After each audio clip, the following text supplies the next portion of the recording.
বিসমিল্লাহির রহমানির রহিম। বাংলাদেশ এলডিপি আজকের এই প্রতিনিধি সভার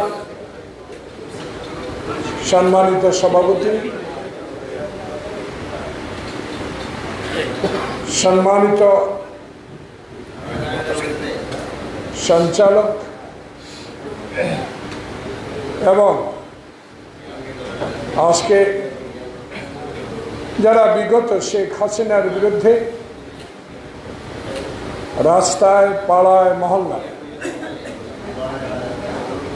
সকল আন্দোলনে অংশগ্রহণ করেছিলেন,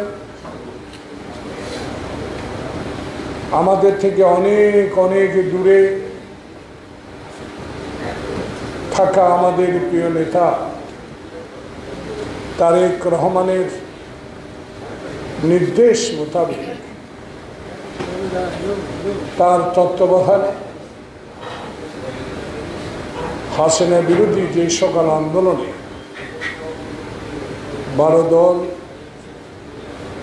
বিশেষ করে আজকের প্রতিনিধি সভার এলডিবির নেতৃবৃন্দ সকল ক্ষেত্রে বাংলাদেশের মানুষের কথা বলেছেন।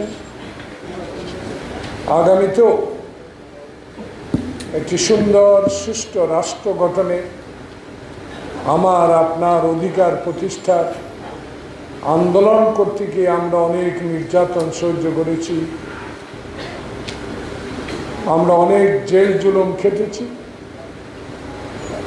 নিজের সন্তানের কাছে কোনোদিন যা ঘুমাতে পারি নাই, নিজের বৃদ্ধ বাবা মায়ের খবর নিতে পারি নাই।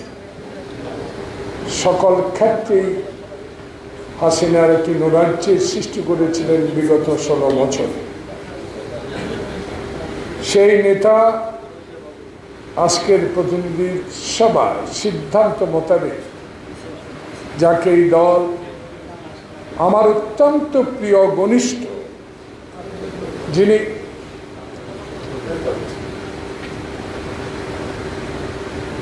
এলডিবির চেয়ারম্যান ছিলেন, করিম আব্বাস, তার সাথে 3 বার আমার পার্লামেন্টে থাকার সৌভাগ্য হয়েছে,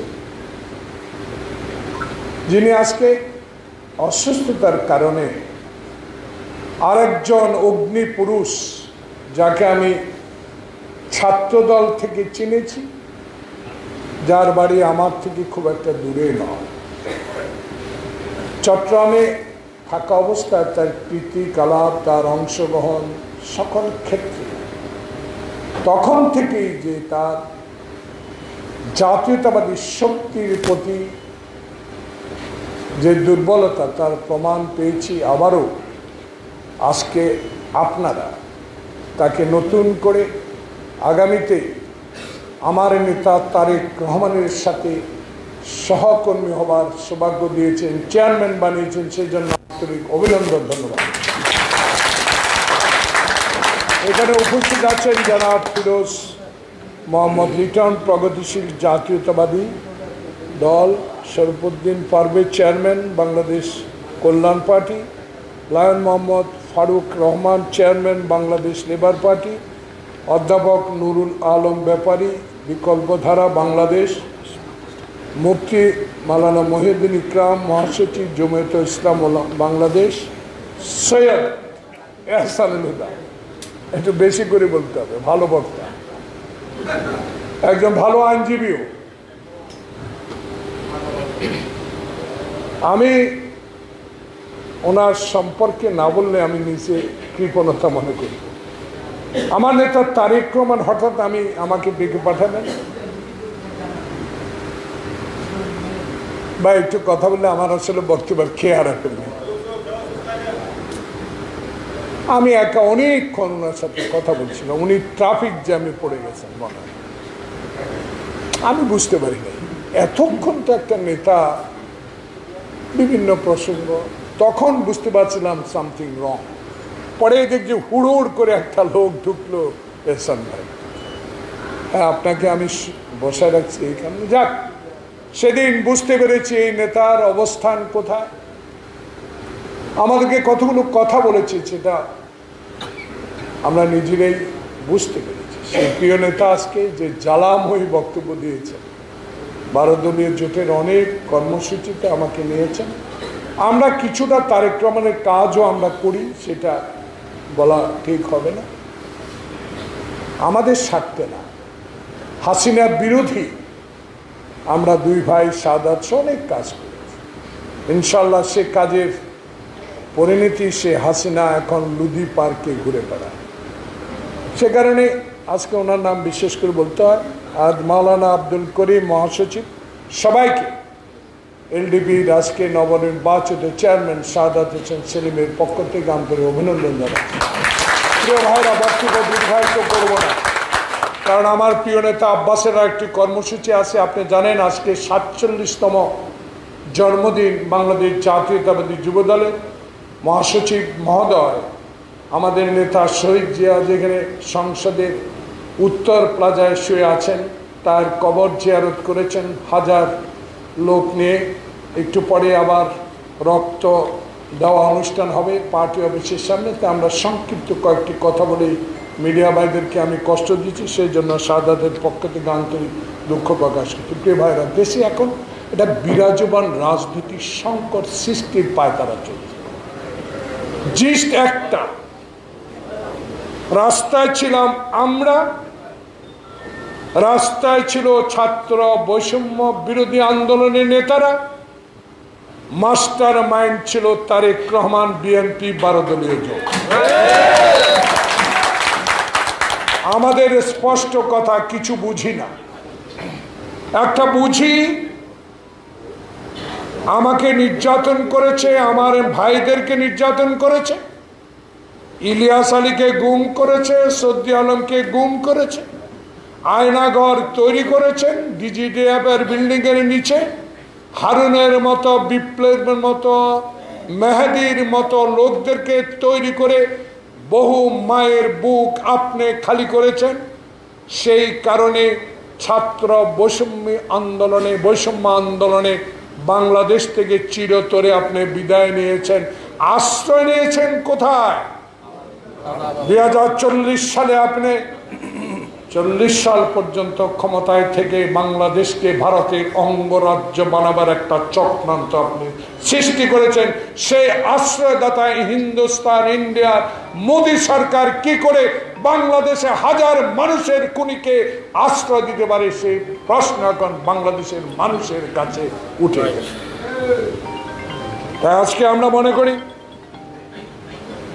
বাংলাদেশের বর্তমান রাজনৈতিক প্রেক্ষাপট ঘোলাটে করার জন্য আরেকটা প্রতিক্রিয়াশীল চক্র চেষ্টা করে যাচ্ছে।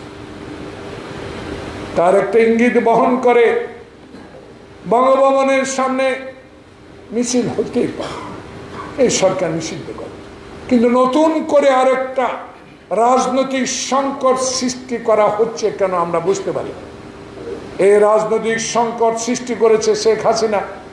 সংবিধান পরিবর্তন যদি না করত, বাংলাদেশের সংবিধানের ইতিহাসে যদি সেই ষড়যন্ত্রের বীজ না ঢুকাতো, বাংলাদেশের সংসদীয় রাজনীতির মাধ্যমে এই দেশ পরিচালিত হতো। কিন্তু সেই সংসদীয় রাজনীতিকে ধূলিসাৎ করে দিয়েছে শেখ হাসিনা। তার বাবা থেকে শুরু করে শেখ হাসিনা পর্যন্ত বাংলাদেশের স্বাধীনতার আজ পর্যন্ত কেউ সুখে থাকতে পারে নাই তাদের ক্ষমতাসীন থাকা অবস্থা। তার একটি কারণ ছিল, শেখ হাসিনা অহংকার করে বলে তার বাবার দেশ। শেখ হাসিনা অহংকার করে বলে আমি পালাই না। শেখ হাসিনা অহংকার করে বলে আমাকে কেউ ক্ষমতা থেকে সরাতে পারবে। আল্লাহর কি রহমত, জনগণ আপনাকে রাখে না। কিন্তু বাংলাদেশে মুগ্ধ খোকনের রক্তের বিনিময়ে অর্জিত এই দ্বিতীয় স্বাধীনতাকে আবার নস্যাৎ করার জন্য যে ডক্টর মোহাম্মদ ইউনূসকে 14 তলা পর্যন্ত পায়ে হেঁটে কোর্টে হাজিরা দিতে হয়েছে, তাকে অস্থিতিশীল করার জন্য আবার ষড়যন্ত্র শুরু হয়েছে। প্রিয় ভাইরা, এই ষড়যন্ত্রের বিরুদ্ধে সাদাত হোসেন সেলিমের এলডিপি, আপনারা 12 দলীয় জোট প্রস্তুতি নিতে হবে। আবারও হয়তো বা রাস্তায় নামতে হয় কিনা জানি না। 2 মাস অতিক্রান্ত হলো, এখনো কেন তারেক রহমানের মামলা প্রত্যাহার হলো না?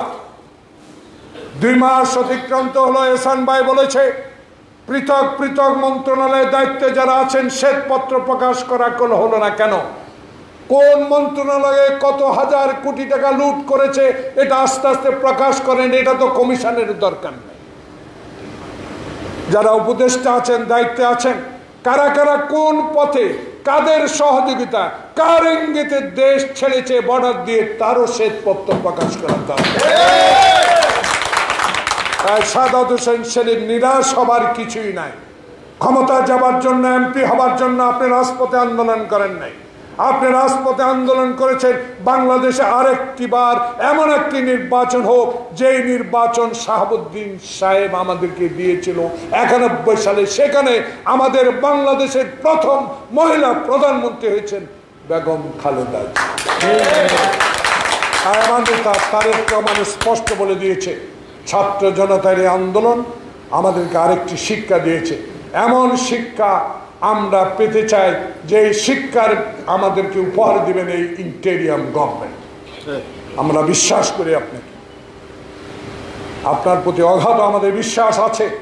সেই বিশ্বাস রাখতে হলে বাংলাদেশে নির্বাচনে একটা তারিখ অবিলম্বে আপনি ঘোষণা করেন, সকল আন্দোলনের রত রাজনৈতিক দলগুলোর সাথে আলোচনা করেন। তাহলে আমরা বুঝতে পারবো দেশ কোন দিকে এগিয়ে যাচ্ছে। পৃথিবীর ইতিহাসে এমন জনপ্রতিনিধি যারা রাজনীতির সাথে সম্পৃক্ত, তারাই তো দেশ পরিচালনা করে। আমাদের দেশেও আমরা আশা করব অনধিক